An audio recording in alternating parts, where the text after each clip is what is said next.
Hello, I'm David Knox. Welcome to Knox First Tuesday number 80, Agent Safety. The recent loss of a fellow realtor has triggered an industry-wide re-examination of safety in our workplace. And the only good that can come out of this terrible tragedy is learning and taking action to prevent it from happening again. Now, you'll need to acquire these skills through discussions in your office, advice from law enforcement professionals, and participation in safety classes. Now, this video is your first step to having a plan to gain these skills. Now, what follows is a summary of the key elements of a good safety plan divided into three key areas. Before, what to do before you're faced with danger.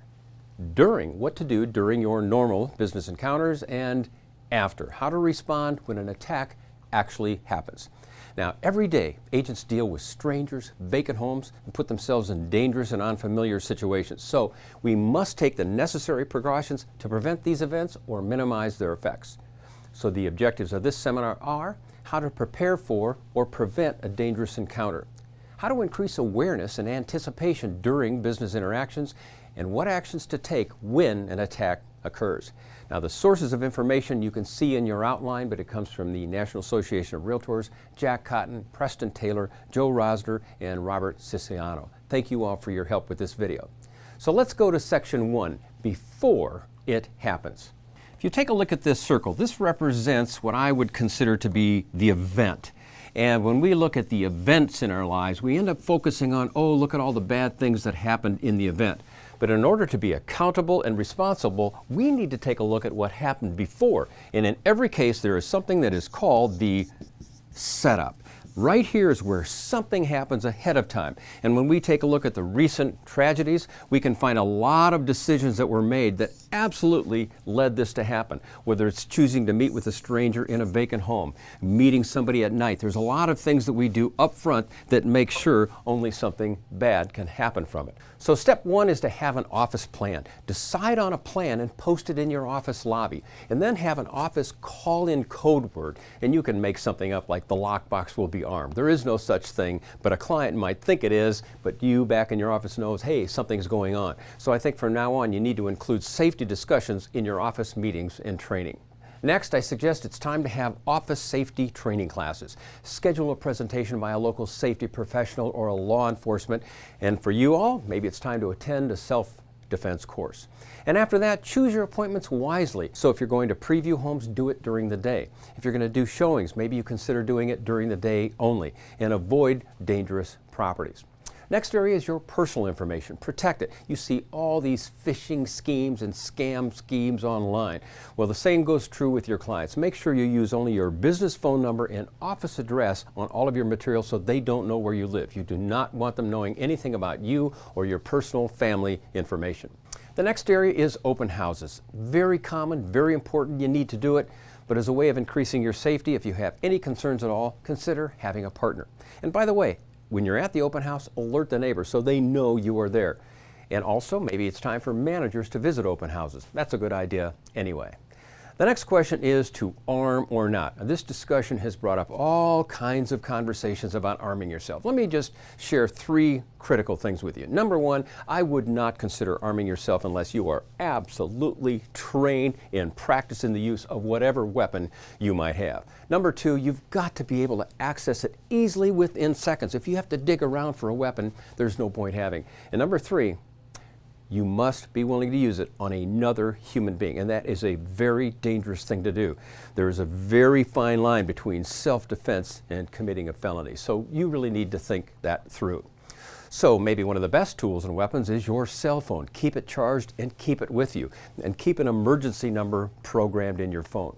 Now, there are things that are non-lethal, such as pepper spray. In fact, let me show you some of the items that we have today. I went to Dick's Sporting Goods and picked up a couple of options. First one is this hot pink pepper spray. The good news is it's a very small canister. You flip the top and make sure the white button is aimed in the proper direction and you shoot. The good news is it's small. You can keep it in your hands or on a key ring, but it is kind of difficult to get it open.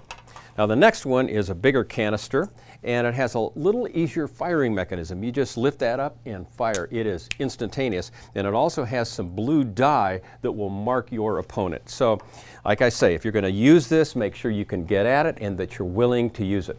Some other options might be keychain safety sirens. And I was talking to Joe, who helped us with this video, and he said, you know what, just screaming, help, help, help, I'm being attacked, call 911. That often works better than an alarm. Another thing, wasp spray, we've had those suggestions. It's not necessarily the best, but anything that sprays is good and will help you. Another tool is just to have your keys in your fist, and if somebody grabs you, you can use them for brass knuckles. Let's take a look at some other options. The Real Alert app. This was suggested to me on a recent webinar, and I went on the site and took a look at it, and it's something that you can put on your mobile device. It calls 911.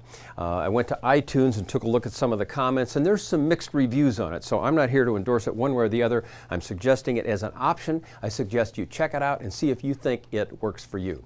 Next, you want to make sure ICE, in case of emergency, is programmed into your contact list, because emergency personnel are trained to look for this and will call your ICE number should they need to. In our next section, we'll talk about what to do during your appointments, and the key answer is awareness. So if you're going to meet with a client, meet them at your office first, because criminals are less likely to even agree to that. Get them on your territory before you visit any property. And then maybe you take a selfie with your customer. That'll stop them. And then introduce them to a coworker. So all of a sudden this stranger is known and you have photos. Then gather information. I think it's all right to ask them to fill out an identification form. There are forms available through your Board of Realtors. So ask for ID. And then, you can refer to recent events and say, Mr. and Mrs. Stranger, I'm not sure if you've heard of some of the recent events of Realtors, so we have a policy now that says we'd really like to know with whom we're working. I hope you don't mind. You may even go to the step of making a copy of their driver's license and leaving it with somebody. Now's the time to be thinking of safety. And then let others know where you are. Where are you going to be? Who will you be meeting? And along with that, when are you going to come back? Make sure that somebody is expecting you in any case. So after a certain period of time, if you don't hear from me, something's going wrong. When do you expect to be back? Then use the buddy system. We talked about this in open houses and various things. So as you approach events where you think it might be nice to have someone with you, consider bringing them along. Now, at the appointment, here's what you might do. Text a photo of their vehicle and license plate to somebody. Again, take a selfie. Write down the customer's license, vehicle license, etc. Leave it with your office. Next, let's talk about where you park. We're talking safety now. You want to avoid getting blocked in. So what you might consider doing is, if this is going to be the house where you're showing, see when you pull into the driveway, if you've got to get out of there, good luck trying to back out, get in traffic. It just makes it very difficult. But if you park here, you can go. Now the next advice is so obvious, but do not have valuables visible in your car. People will smash through windows to get anything you leave there. Use the trunk or bonnet, whatever your vehicle, and lock it. But never, ever have anything visible, whether it's a phone, even sunglasses are enough to get somebody to break into your car. Now, when you're with a customer, avoid confined spaces. You let the customer take the lead through the house and you walk behind. You never want to get trapped in a basement or an attic. And at the same time, you got to have an exit strategy. If you had to leave quickly, where would you go? This might be true in an open house. Leave some of the windows and sliders open and just say, if something happened, how would I get out of here? And make sure the backyard isn't locked and fenced in. But these are the kinds of things you have to think about. You don't want to be obsessed, but you ought to be thinking about it. And then awareness. Be aware of your surroundings at all times. We have people so buried in texting and cell phones. My gosh, it's so easy to be attacked because we're just buried in our cell phones. When you're in a situation, you keep your head up. You walk straight, you walk fast, you look around, and you make sure people know that you are aware, okay? In public places, don't let your phone be the distraction. Another thing you can do is use reflections. If you're in a case where you have a sense, maybe something's going on, you can use reflections in windows and cars and things like that. Even looking off a reflection of sunglasses of people walking by you, just start paying attention. And if you read any CIA and spy books, you've heard of SDR, surveillance detection route. And what that means is when you're out in public, you're walking around and you have a sense that maybe somebody's following you, so you can stop. Look, if you stop and somebody else stops, you take a left, they take a left, and you want to see who follows. So these are some good techniques for just making sure nobody's checking you out. And now, it's time to take a look at the most difficult part of this whole video, and that is after. And when something happens, when you get attacked, it is time to take action. The gift of fear. Oprah Winfrey did a whole show on this, and to trust your gut feeling. When it doesn't feel right, it's probably not right. That's the That's why we have these feelings. You've got to listen to it. It's not up for debate. There's a science behind why your body is feeling fear. Something is wrong. Now is the time to be assertive. In fact, now is the time to be aggressive. You want to get angry. You want to get PO'd, because when it comes to safety, you don't want to be nice, because that'll be your undoing. Be prepared to say no, and don't worry about being polite. If you don't feel comfortable in a situation, leave, move, change. You're getting ready to be on an elevator and something doesn't seem right, get off on an earlier floor. Don't get into it. Now, when you get attacked, maybe you got to decide, is it an assault or a robbery? If it's a robbery, they want your stuff. If it's an assault, they want you. If it's a robbery, most people will tell you, give them your stuff and get out. So if you have a purse or a wallet, you throw it that way and you run the other and you get the heck out of there. Now, if you are assaulted, it is time to fight for your life. No remorse. The professionals say at this time, you start screaming and yelling as loud as you can. Yes and no, no, no, no. And you scream out, say, I'm being attacked, call 911. And you hit, you scratch, you bite, you use high heel shoes, you use your elbows, you use your knees. I mean, you absolutely go crazy, because they're not used to that. And there's been videos on YouTube where someone's attacked and this person goes crazy and the perpetrator runs. They cannot believe.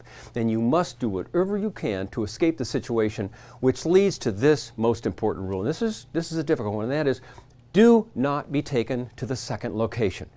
On Oprah Winfrey's show, they went to the point of saying, even if they're going to kill you, have them kill you here. So if all else fails, at least they can find the body. I know this is horribly morbid, but if you have any chance of escape, it is right now. Once they get you into some panel truck and take you somewhere else, that's it. It's over. There is no second chance. And now is the time, whatever your weapon is, use it. If you think you're in a situation where you need mace, I would highly recommend that you flip the top, you get your finger on it, and you walk with it. And you make sure you're ready to go, so bam, within seconds, you can use this. Now is the time for weaponry. So in summary, now is the time to prepare for a dangerous encounter. You need to acquire the tools, training, and the intent to protect yourself. And let me say that again, the intent. If you don't have the intent to protect yourself, none of the tools are going to work.